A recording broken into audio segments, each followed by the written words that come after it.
Mantan Panglima TNI, warga Pulau Rumpang tak punya sertifikat.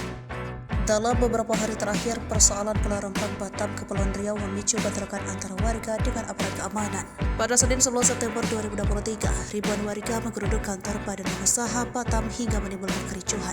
Kerusuhan di Pulau Rumpang ini terjadi setelah warga menolak adanya proyek pengembangan warga ekonomi pertama Rumpang Eco City di wilayah tersebut. Akibat adanya proyek itu, seluruh penduduk Pulau Rumpang yang berjumlah sekitar 7.500 jiwa harus direlokasi.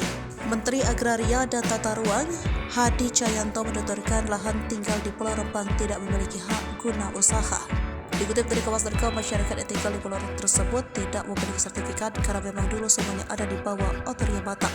Ia menjelaskan lahan seluas 17.000 hektar yang akan jadi kawasan Rumpang Eco City merupakan kawasan hutan. Dari 17 hektar itu, sebanyak 6.000 hektar merupakan hak pengelola lahan dari BP Batam.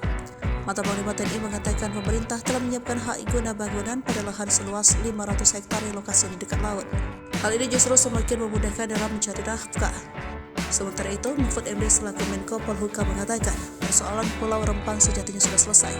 Namun Pemda setempat ternyata sudah mengeluarkan sejumlah izin kepada orang lain sebelum mengemban dilaksanakan. Ia menjelaskan warga Pulau Rumpang juga sebelumnya telah menyetujui kesepakatan terkait kompensasi. Salah satu kesepakatan itu adalah tanah seluas 900 meter persegi untuk setiap kepala keluarga yang direlokasi. Warga juga akan mendapat rumah tipe 45 dan menerima uang sebesar Rp120 juta setiap kepala keluarga.